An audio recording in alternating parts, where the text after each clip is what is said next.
Hello and welcome back to the ACSC podcast. This is now episode 14 and I know you've probably been getting used to seeing me and the deal together, but this week's schedules haven't quite worked out. So it's back to the Zoom calls again, but we make do and we crack on. So this week we're doing a England special.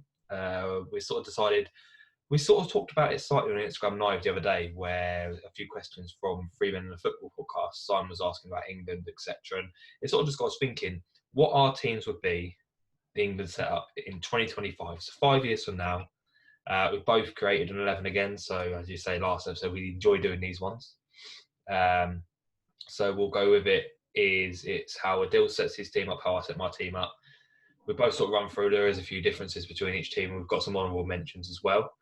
So I'll pass you over to Adil for a few words before we start. Hello again. Yeah, back to me again. Yeah, episode 14 now. So it is. It's flying, really, isn't it?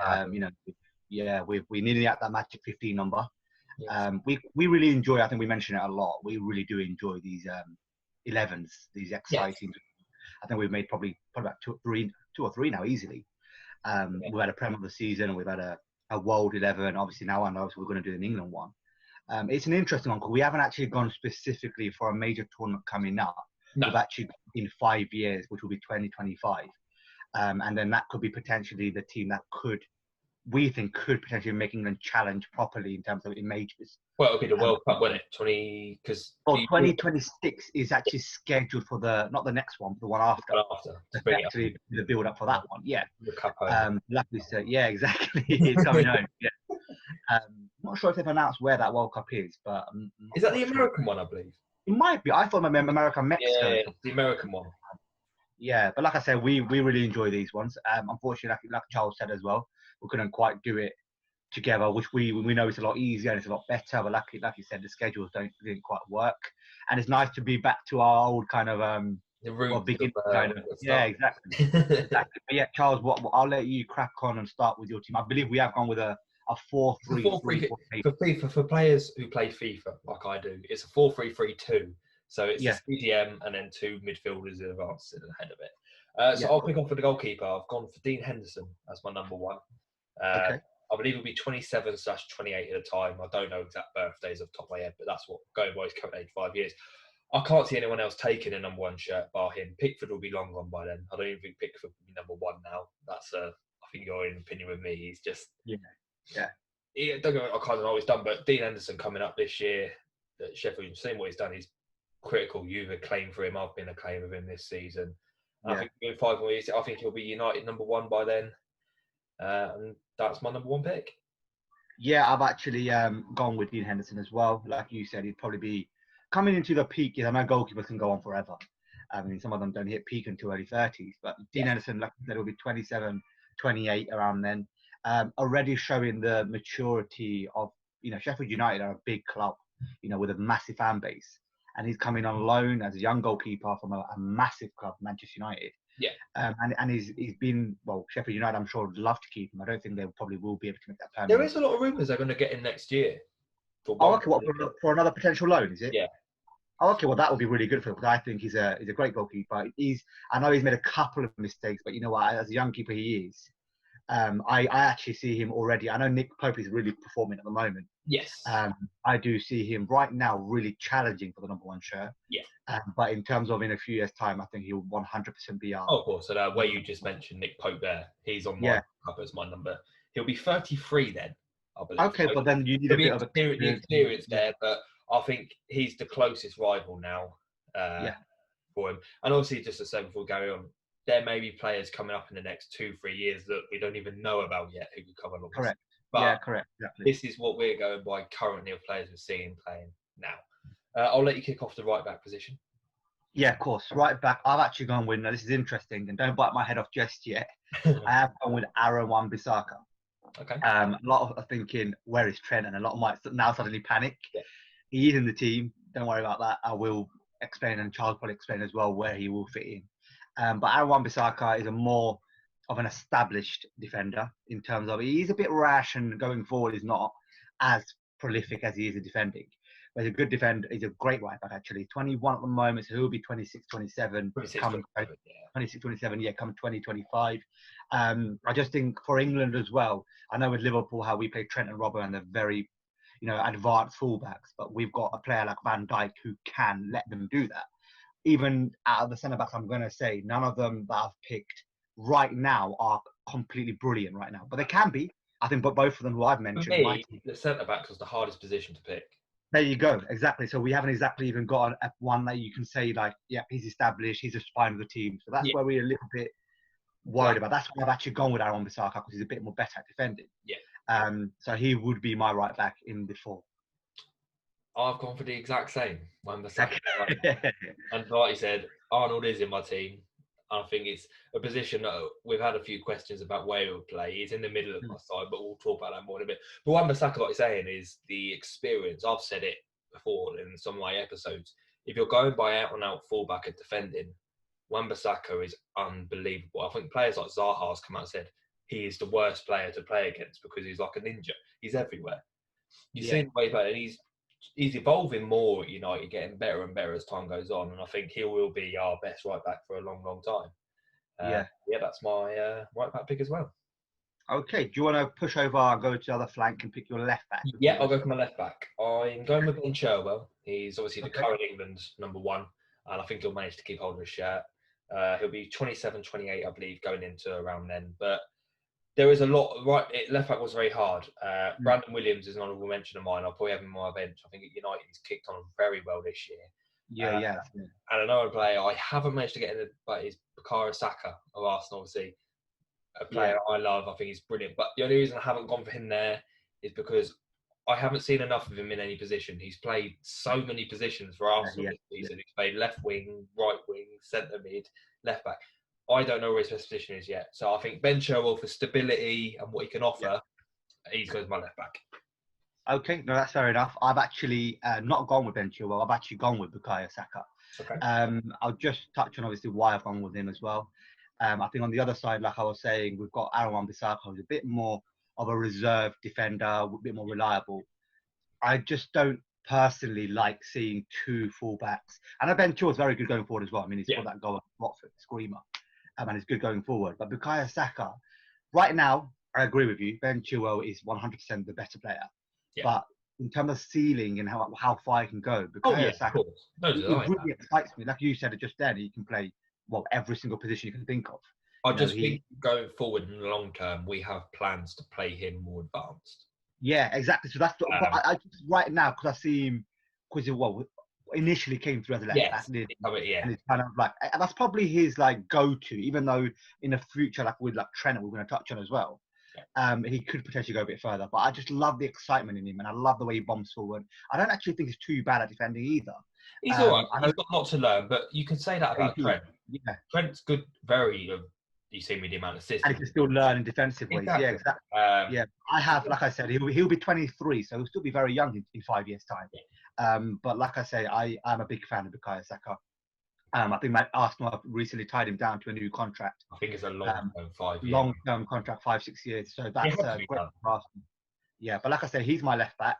A bit of a surprise for a few, but Ben Chilwell, I just want to say as well, he's my backup honourable mention, if you like. So he's like on my, because I've got 5 players on the bench. Ben Chilwell is one of them who would be like the cover for Bukayo. Brilliant. Move on to the centre backs then. Okay, I'll go one and then go back to you, and then I'll go another one. That's fine. Go for it. Okay, yeah. I've gone with Joe Gomez. Joe Gomez right now, he will be 27 in 2025. Right now he's 22. He's partnered with the best centre back in the world, who is Virgil van Dijk. He's learning the trade every single game, if you like. He had the game against Man City where Raheem Sterling had the better of him when they beat Liverpool 4-0. But you know what? Over the season, there's been many times, if you've watched Liverpool, Joe Gomez and a lot of Liverpool fans would agree, pulled Van Dijk out of certain situations. I think we've said this on a few episodes. He's been phenomenal, honestly, when he played as well. I'll say I've picked him as well on one, so I think I've got the right side. I've gone for him because he's the most sure bet of a centre back we're going to have for a long time now.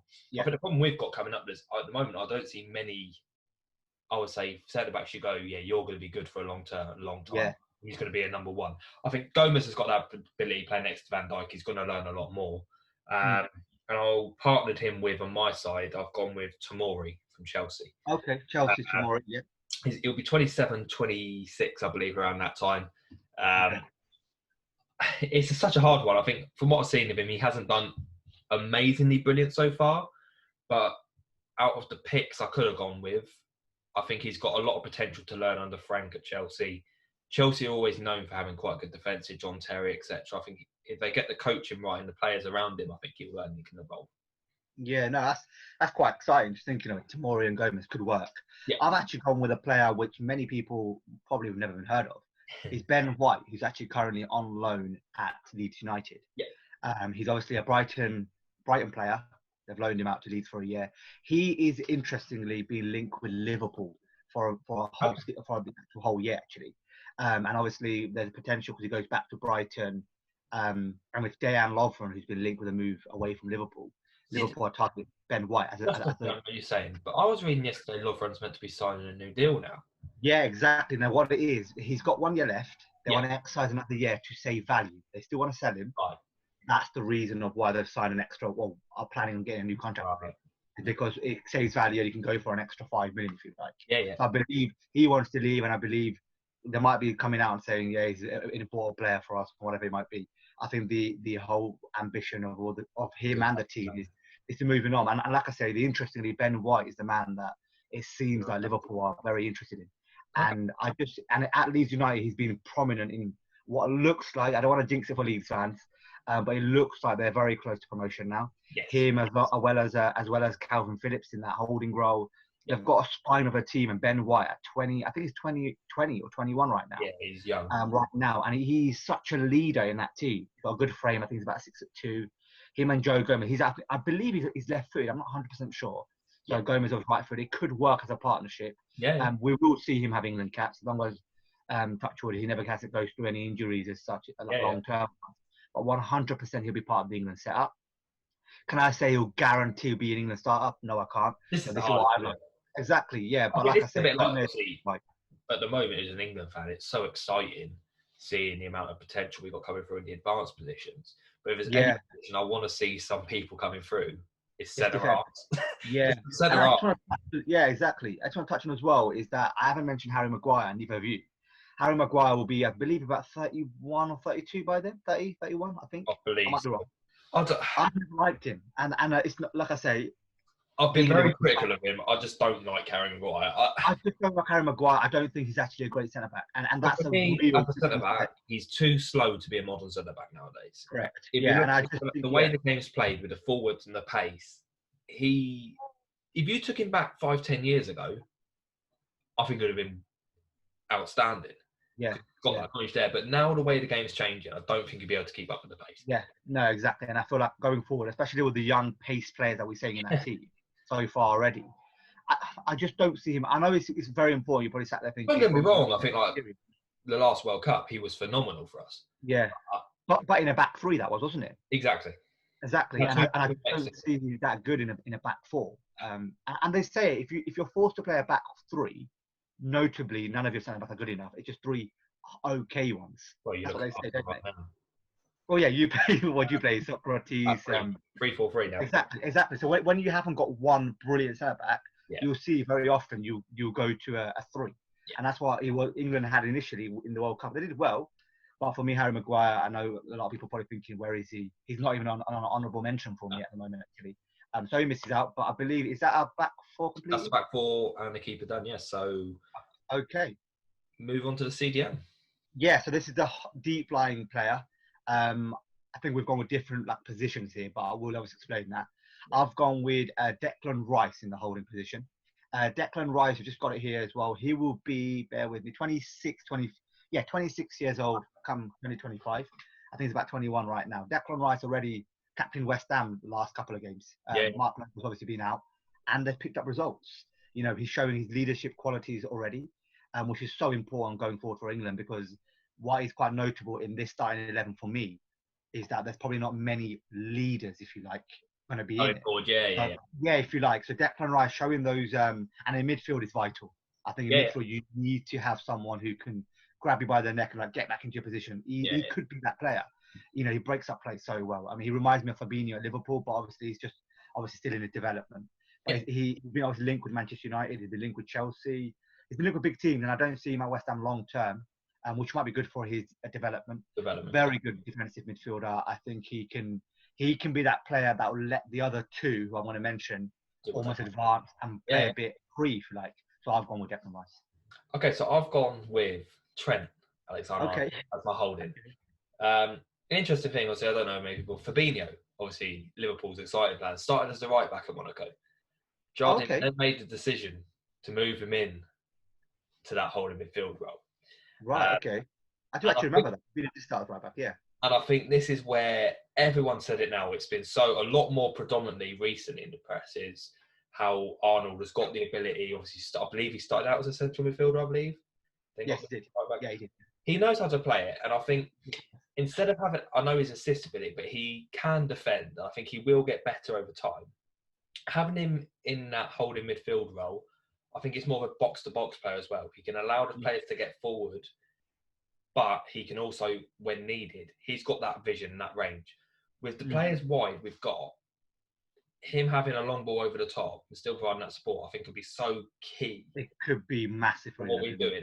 Don't get me wrong, I don't agree with Declan Rice, but there's something about Declan Rice I'm just not sure about. Okay, fair enough. The amount of players you've seen, obviously, from West Ham, obviously, like Reece Oxford a few years ago. And he kind of fell off a little bit. He fell off. Declan Rice had a lot of hype last year, and it's sort of steadied out a little bit. Yeah. I think he needs to move on to West Ham to get onto the higher heights and that again now. But yeah, I'll go with Alexander-Arnold. That's my CDM. Okay, that's interesting. Fair enough. So now we'll go with the two in front of the sixth position, if you like. Yeah. I've gone with I'll go with my first one, which is Trent Alexander-Arnold. Yeah. So if you've got Declan Rice in the six, you'll have one just on the left ahead and one on the right ahead. Yeah. Trent's the one on the right ahead. Okay. Now, back to Trent now, obviously, I was explaining a little bit as well earlier, is I believe for Liverpool, in the long term, for now, he will maintain as a right back. Yeah. But I think for England, he might evolve as a midfielder. So what could happen is, I could see it. He could be playing centre mid for England and playing right back for Liverpool. Yeah. It will be challenging, but I've seen players do that, where for England, they play a competitive position. Yeah. And then their club, like, it happened with Gerrard and Lampard. I know it didn't work as much, but they kind of play together midfield. But then for Liverpool, Gerrard plays almost almost centre forward, if you like, just behind Torres, if you like. So players can adapt, and I think Trent will play ahead of Rice. The reason I haven't put him in that holding role is because, this is going to sound crazy, I genuinely see so many similarities between Trent and Kevin De Bruyne in terms of ability of the passing range, exactly the vision of the game, his awareness, and let's be honest, he can score goals, he can take free kick, he's got an eye for a goal. And obviously, if you're going to play in the two attacking roles, you need to be able to go for exactly. And I think he has got that, and that's why I really see him there. I'm not 100% sure if that's going to be what England do or Liverpool do, but I'd love to see it trialed because, like you said, he started off as a centre midfielder, which he did, and then obviously went into a right back. And right now, with the assist numbers and how we play as Liverpool, is too important for him to stay as right back, and I believe he'll stay there for at least a few more years. Yeah. But I'd love to see him in that almost a free role with Rice sitting in, and just dictate play. He can get, obviously he's got the defending, which he's going to get better at anyway, box to box as you like. But like you say, the long range passes with the wingers that England have potentially got in the future, or the pace England have got, it could be absolutely frightening. So that's why I've gone Trent just ahead of Declan Rice. In one of my positions. So I'll let you go on one. You went to the right side, I'll do my right-sided player. I'll go with Mason Mount of Chelsea. Okay. It'll be 26, 25.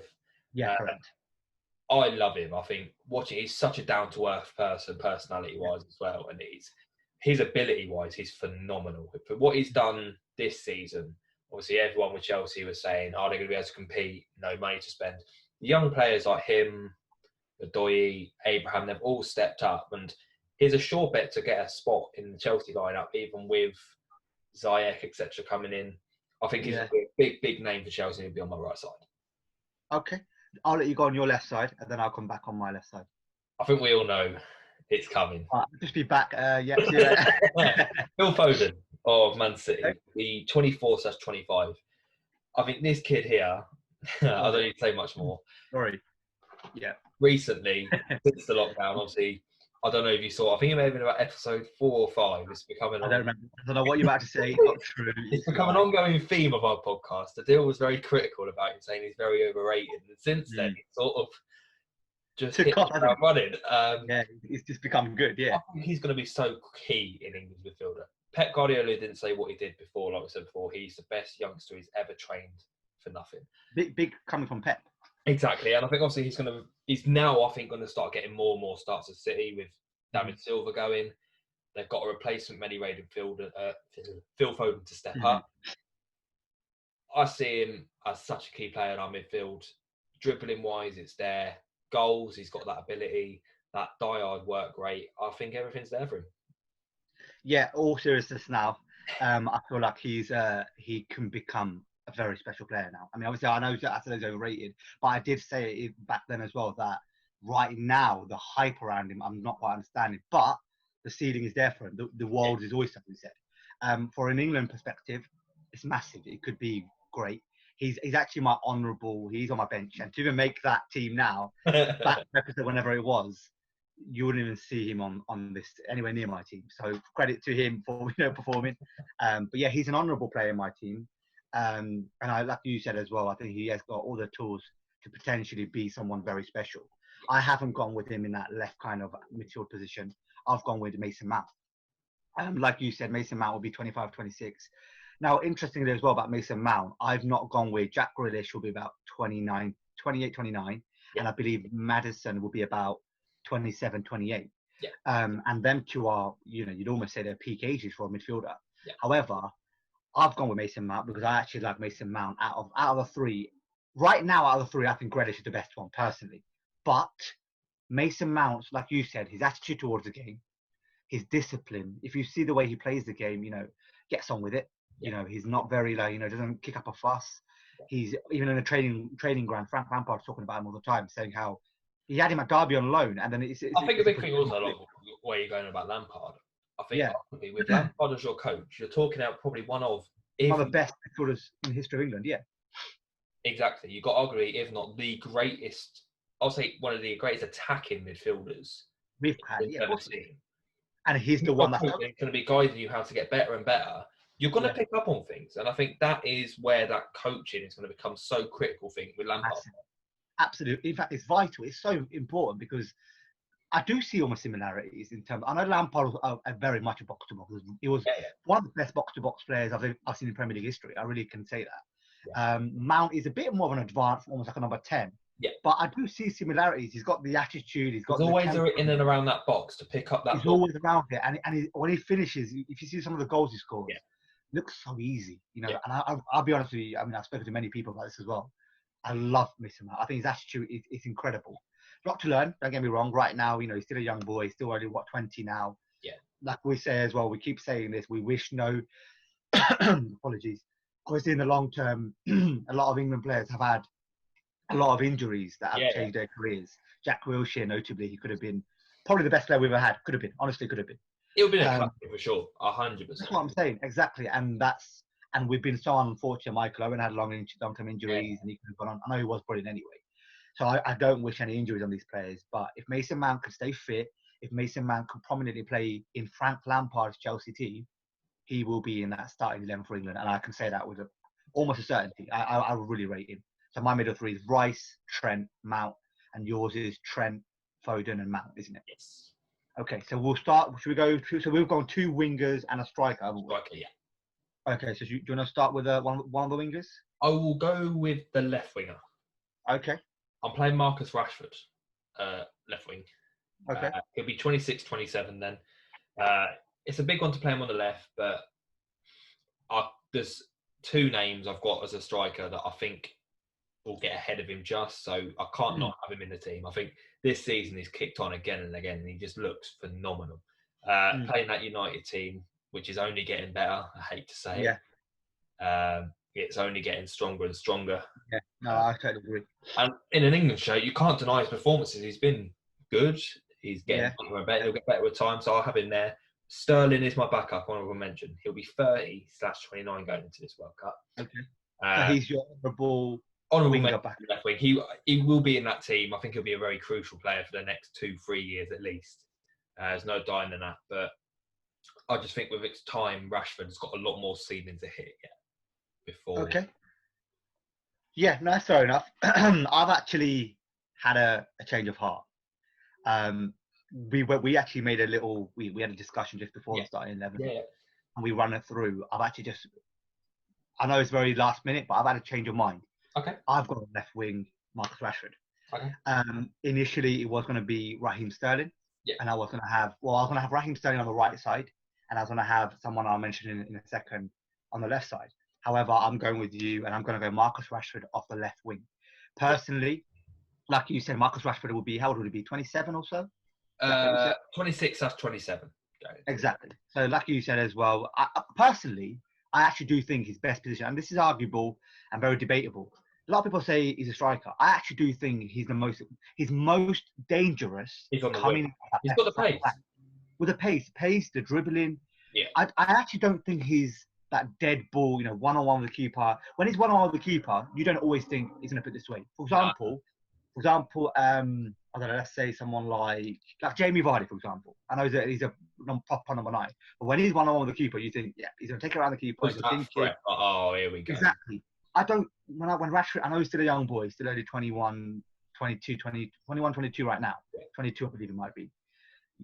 I just don't see him as prolific and, what's the word to say? Ice cool, if you like, in front of goal. He's a very explosive kind of player. He's got a fantastic long shot. He's got a great free kick. Really think he's dangerous off the left wing. Yeah. And like you say, already for England, he's performing a lot. He's starting a lot of games for England. Like you say, the ever evolving Manchester United side that looks prolific with the front three of Greenwood, Mason, Martial, and obviously and Rashford. Also, I think he'll be a very big character in that team, a leader in a way. If you go in then, he would have been around that team for 9-10 years, possibly. Yeah. And I think his personality as well has so much been said during this whole crazy time. The amount of work he's done personality on the pitch. I believe Manchester University have announced. Correct, that was actually today, wasn't it? This morning. Phenomenal, youngest ever person. But a guy of his age, like he's around our age, probably even a bit younger than us now. He is our age, yeah. For someone to be that mature in the head as well, and being what you said, some people say as a footballer, they're not smart, etc. He is so. I have so much time and respect. Like I say, a Manchester United player, Liverpool fan, you're an Arsenal fan. Yeah. We are rivals of Manchester United. Yeah. But I have nothing but respect for Rashford. I think he's proven himself to be an honourable man, let alone a football player. Yeah. And that can really if he's showing those leadership qualities and that kind of maturity already, 5 years time for England, he could be so important on the pitch. Like I say, I keep saying this 11, the only I think I'm a little bit worried about this 11 is there's a lot of youngsters. Yeah. That will still not young, but they'll be almost not overly experienced. Mm-hmm. So players like him, Harry Kane, and whoever it might be, even Joe Gomez, we were saying, people right now, them players, they've been around the in terms of leadership quality. Exactly. So that's why he would be on my left wing as well. Okay. Yeah. We'll go with the right wing then. And then. Okay. So you go for your right wing. Okay. Yeah, I've gone with who we all think it will be. It'll be Jadon Sancho. Yeah. Arguably one of the brightest prospects in world football. He's already you probably even say he's one of the best players in the world. You can say that honestly. You can one of the best wingers in the world if you like. Yeah. I think you had him in your world 11, didn't you? I think you might have had him in my world 11, and I said he will become a top 3 player in the world. There you go. That's it. There you go. The amount of love I have for Sancho is. After I name my winger and striker, there is a player that was that close to making my team. But I'll explain after I say my team. But I've gone Jadon Sancho. Sancho there. I think he'll be about 26. 25, 26. Yeah. So, perfect age. The way he might be one of the, in terms of technical footballing ability. Yeah. I don't really know anyone. I've not ever seen anyone ever for England that's just got it. Who's gone out to Germany, taken the number 7 shirt, the famous number 7 shirt at Borussia Dortmund, who is arguably one of the biggest clubs in Germany, and just taken the position in his own. He's got the arrogance. He's got the arrogance, but the confidence. But one thing about Jadon Sancho I'm a little bit concerned about is that he has got a bit of a an arrogance attitude, which I worry. It's very important having it, but I do worry. I just hope if he can rein it in a little bit, and just focus a bit more. Because, like I say, even teams, certain clubs I've seen, I'm almost not quite interested because of his potential attitude. I know at Dortmund. I know recently with Dortmund. It's hard though, because the amount of players that get labelled with this attitude, etc. Yeah. Aubameyang was a prime one for Arsenal. When we brought in Dortmund, had all these issues with him. Since he's been at Arsenal, what issue have we had with him attitude-wise? None, if you like, have you? So I think it's one you could definitely say is Ousmane Dembele at Barca. Countless a player like that, but I don't see that coming an issue with Sancho. I think the problem is he knows he's good. Yeah. Deniable. I think you allow, in a way, you sort of allow a sense of cockiness if you know you've got that ability in your locker. Yeah. I see what you're saying. Yeah. It's hard, but there's no doubt. I think he will be. Oh, his ability. He'll be the best player on that side. He'll be the standout. He could be, like you said, we've already said it. He'll probably be the top 3 best players in the world. Yes. We've mentioned on our generational talent episode, which I'm not sure which episode that was. Might be 8 or 9, I'm not sure. But like I said, we've mentioned it. We've spoken about him so highly already.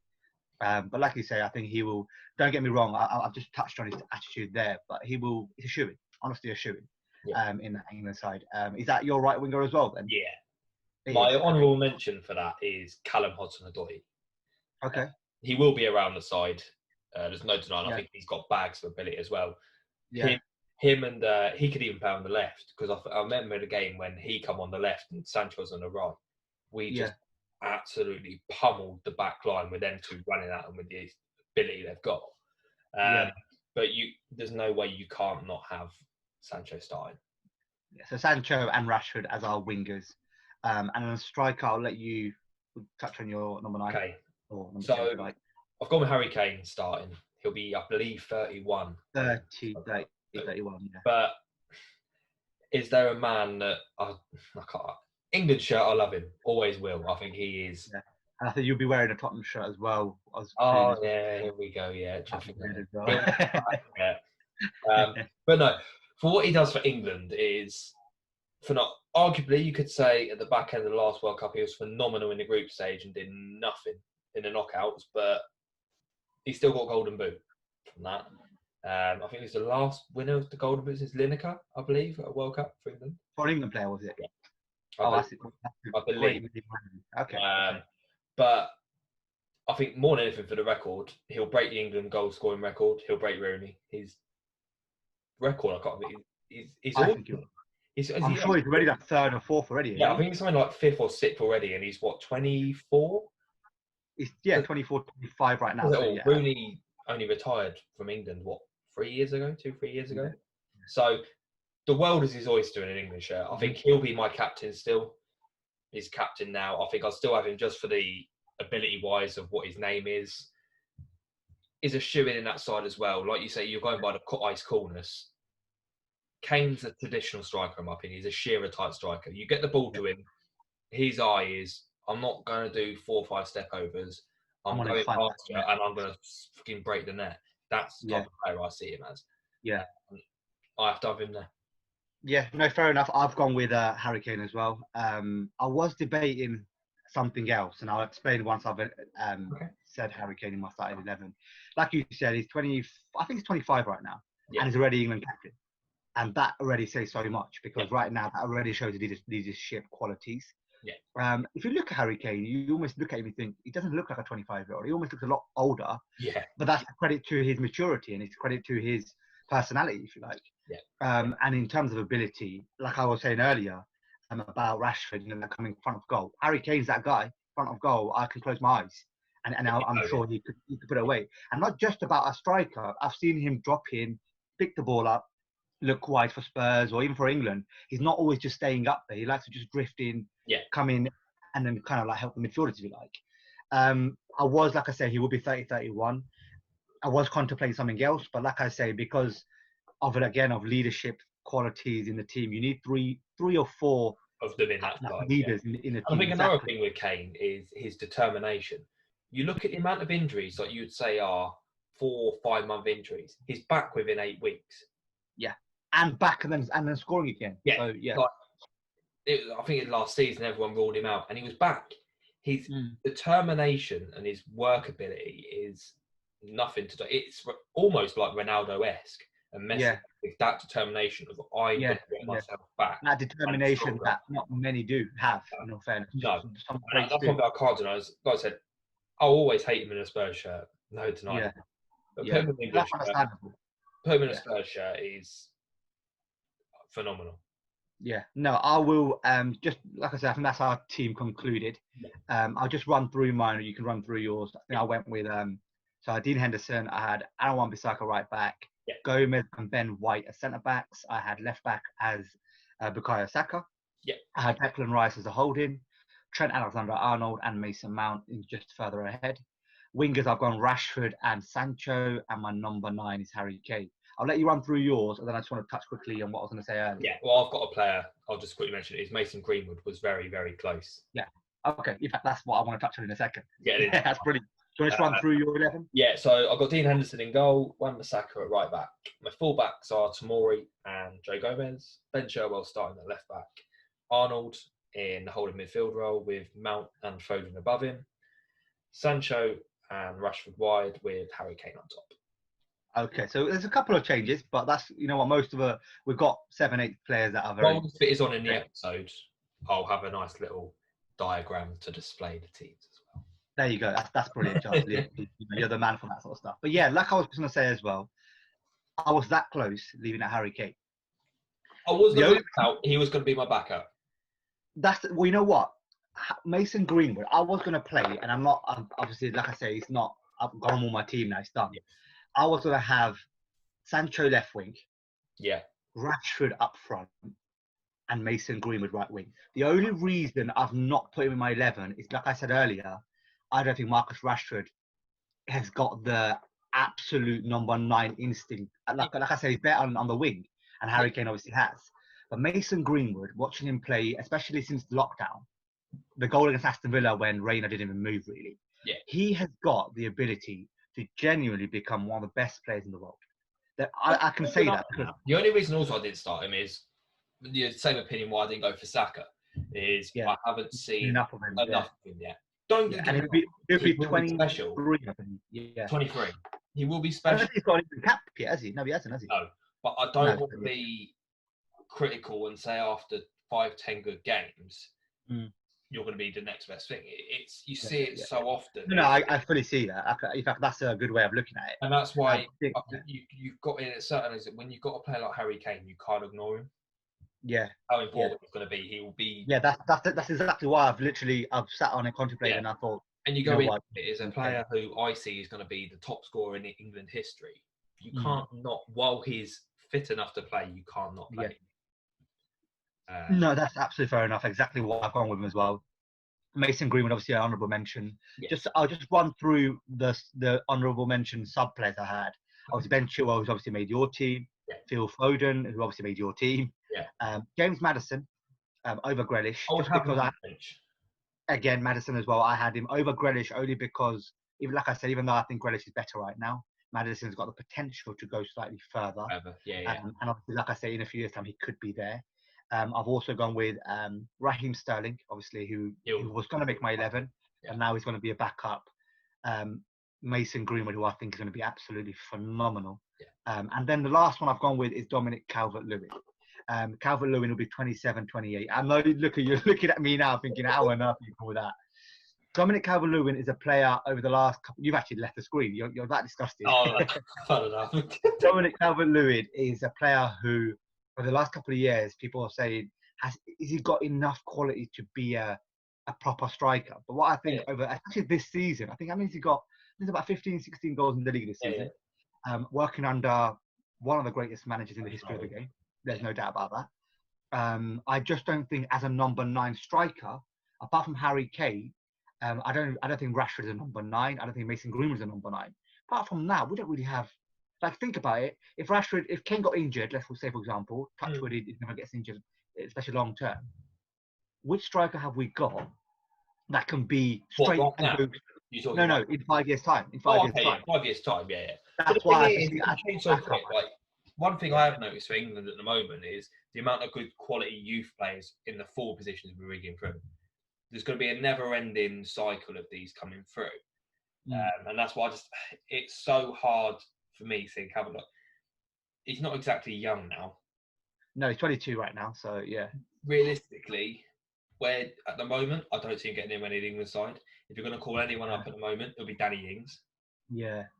I do see that. I think he was linked with United. He probably does need a move like that. But then again, now Martial put in the door first to have any chance with England. And obviously, I know Gareth Southgate always goes, he picks by ability and playing time. And that's the thing is, when you've got players like Danny Ings who are playing probably in the form of his life at the moment, you're going to pick him over it.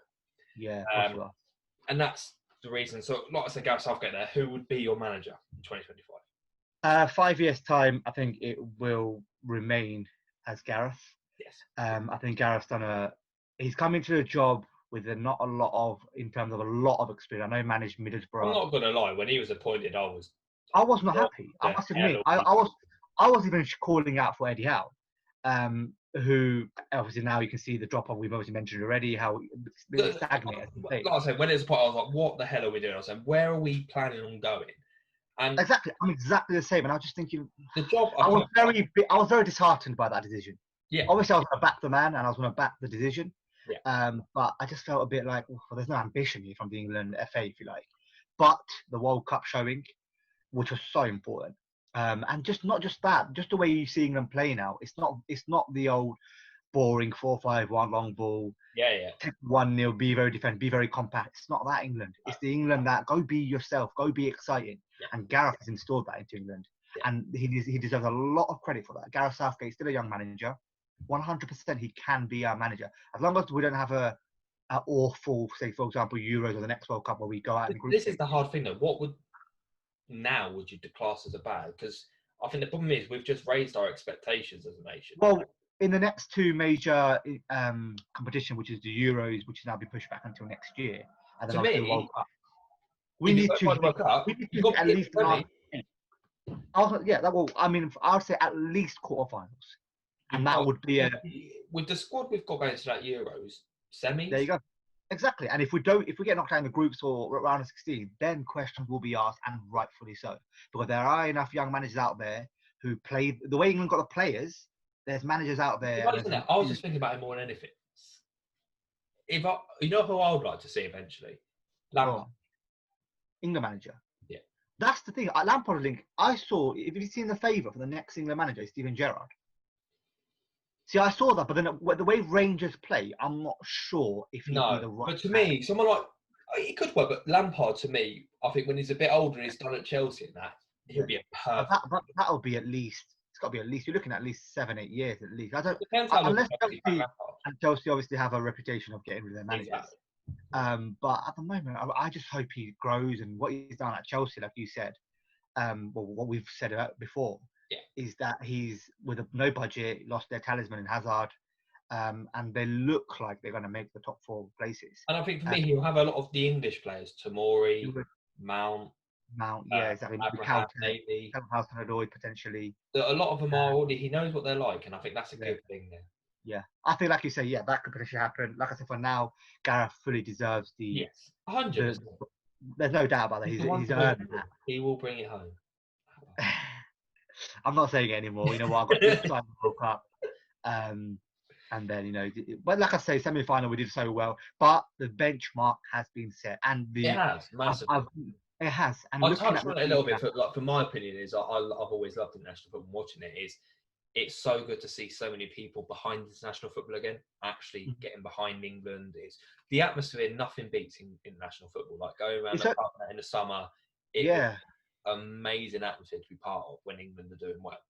It's only, you know what, I think the reason we see a lot more fans invested into international football now is because we just look more exciting. We've got players that are not your natural English players. Sancho doesn't look like an English player. Sancho looks like a Brazilian salsa player. Sancho looks like a Spanish player. That's what I'm saying. We haven't got our old school Harry Maguire, old school players. We're changing the identity of England. Yeah. And I think it's so good to see is that, but it's also so exciting times for England. It's like everyone said, like growing up, probably just a bit before us was the golden generation. Lampard, Gerrard, Scholes. Ashley Cole, Ferdinand, John Terry. I'm telling you, this team we could have can succeed that and become a golden generation. They could win a major tournament. Like I said, we don't want to overexcite or expect and then under deliver, if you like. But to me, but why not? Because I'm just thinking about the talent in the top leagues now. A lot of people now seeing it. We're not that little side anymore. We've got a lot of exciting talent coming through. Don't get me wrong. Germany, France, Spain are still. They're always going to be up there. We've always got those young players, even right now, top of my head. But we're now finally we're there as well now. We're bringing top talent through to compete. Yeah, especially against the South American team like Argentina and Brazil, who are we probably better in terms of squad already. Yeah. Of course, they've got France and Germany and even Spain and even Italy. They've got players like us already. We've got young players, but the South American teams have been left behind a little bit. Yeah. But like I say, I'm very excited about what the future holds for us. Yeah. I've actually really enjoyed doing this episode. A lot, because obviously, like I've always mentioned it before. I'll just touch on it at the end here as well. Is that I've always said it's the club before Liverpool before England for me. People are very welcome to ask me why and ask me why I feel that way. Don't get me wrong. When England play, I support England. You can come watch a game with me in England. I'll be as excited as you are. Yeah. But Liverpool will always be the priority for me. But watching England win a major trophy would be the best thing in the world. It really would be, because you know what, for our country, especially in the pandemic and the situation we're in the world right now, it would lift spirits so much coming out of this situation. So you asked, I'll touch on the last bit, I'll touch on is obviously on the Instagram live the other day, I think you asked me a question, would you see, I don't know, was it Arsenal win the league or England win the league? You said England. I think you said England, didn't you? England, to win the World Cup, I'm telling you that for me, it's making memories. Arsenal will become good again in the future, but England, we're so now. We're never, since 66, we've not won anything. For us to win a World Cup in my lifetime, that would be just so special. Because that would be. You grow up, your kid will ask you, what was you doing when England won the World Cup? Yeah, that's crazy, because the only person, even my dad, who was born in 67, he wasn't even here. So even my dad's not seen England win anything. Just quickly on that as well, we've not even won a Euros ever, have we? No.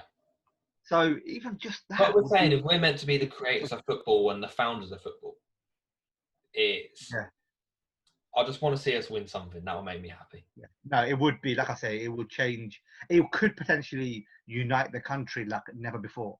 Especially with the. Sorry, you must have been involved with it. The scenes at pubs and everything when we were in the semis. When the penalty shootout happened, it was in the quarterfinals. And we beat. I was sweating. The semi-finals when that goal went in. When Kieran Trippier scored that goal, I'm not sure how many people were pregnant after that on that day. I think literally every pub in England erupted.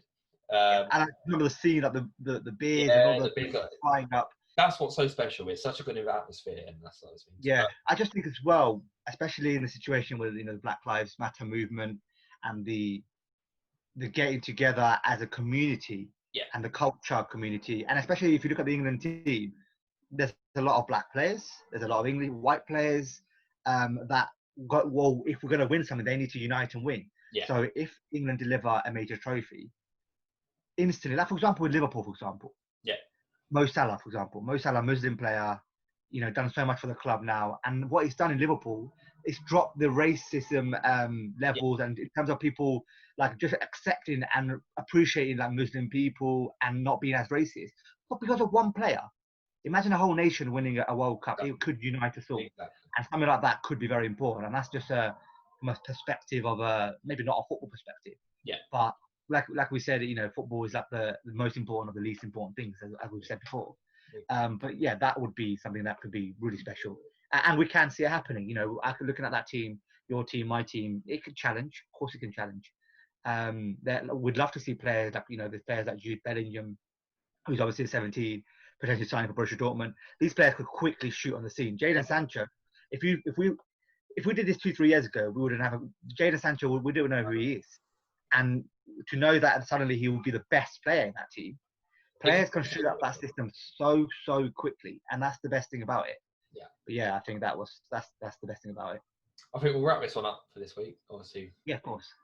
If you'd like to see us talk more international football, I'm more than happy to do. I love watching international football, and so it's a different type of atmosphere to talk about, and different national. You see some of the best players in the world come together in their national team side of things. So let's know. And other ideas we got is potentially a live podcast episode.